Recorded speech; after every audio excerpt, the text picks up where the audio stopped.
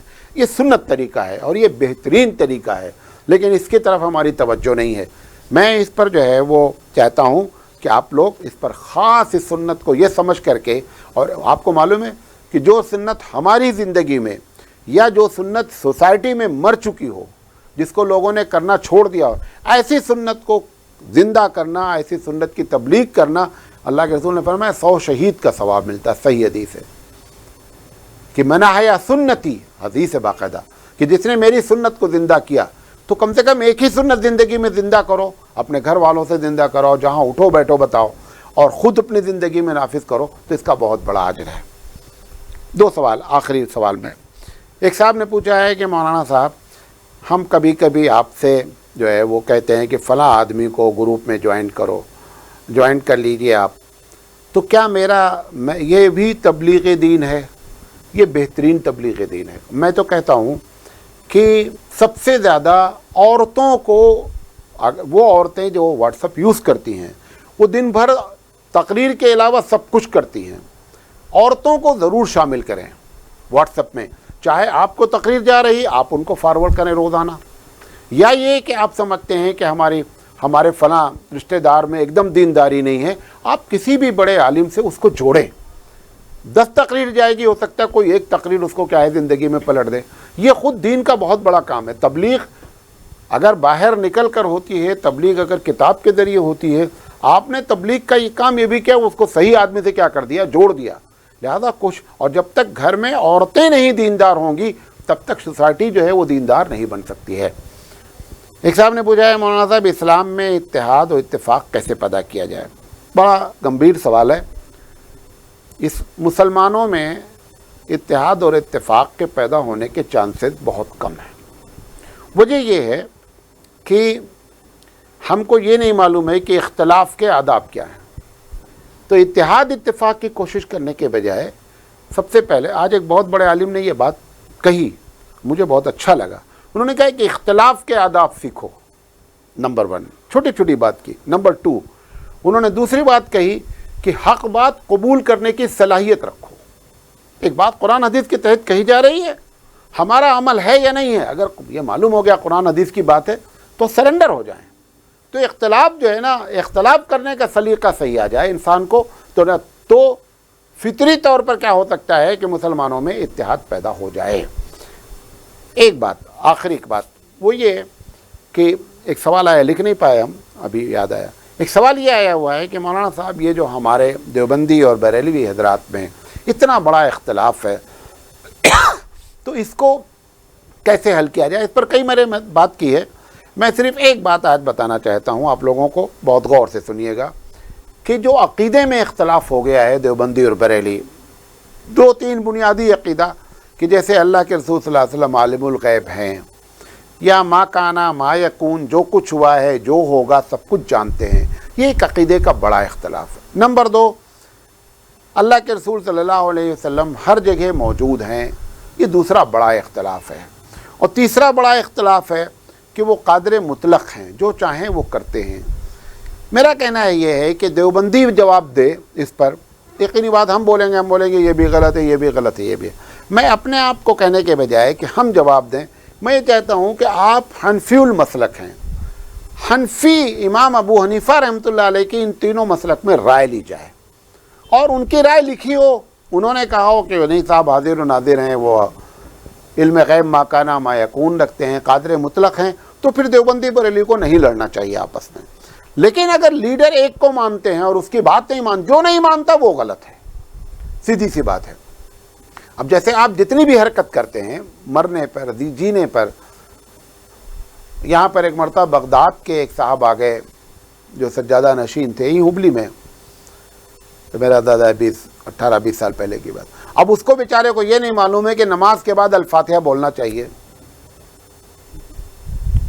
اب کہنے کے لیے تو وہ عبد القادر جیلانی رحمۃ اللہ علیہ کے سجادہ نشین تھے، لیکن عرب ان کا بھی سجادہ نشین رہا تو بھی وہ سنت پر عمل کرتا ہے۔ اب اس کو معلوم ہی نہیں تو اس کو سمجھایا گیا کہ بھائی الفاتحہ بولنا ہے، وہ قرآن حدیث دیکھ رہا ہے، بابو یہ کیا ہو رہا ہے، تو ایسا نہیں کرے۔ یہی طریقہ ہے اصلاح کرنے کا اور آپس میں جوڑنے کا، کہ جس کو آپ لیڈر مانتے ہیں، آپ اس کو امام مانتے ہیں، آپ کہتے ہیں ہم مقلد ہیں اس کے، لہذا آپ اس کی بات مان لیں، عقیدے میں مان لیں۔ پھر جتنا آپ عمل کر رہے ہیں، قبر پہ جانے کا، قبر پہ پھول چڑھانے کا، میت میں جو ہے وہ نماز جنازہ کے بعد جو ہے وہ دعا کرنے کا، جو بھی ہے وہ سب کس سے رائے لے لی جائے؟ ابو حنیفہ رحمۃ اللہ علیہ سے رائے لے لی جائے، مسئلہ اپنے بات سمجھ۔ لیکن اگر ایک آدمی کو ایشو ختم کرنا ہے تب یہ مشورہ ہے، جس کو ایشو برقرار رکھنا ہے اس کے لیے کوئی مشورہ بیکار ہوتا ہے۔ اللہ ہی تعالی ہم سب کو ہدایت دینے والا ہے، ہم سب کے لیے ہدایت کی دعا کرتے ہیں۔ وآخر دعوانا ان الحمد للہ رب العالمین۔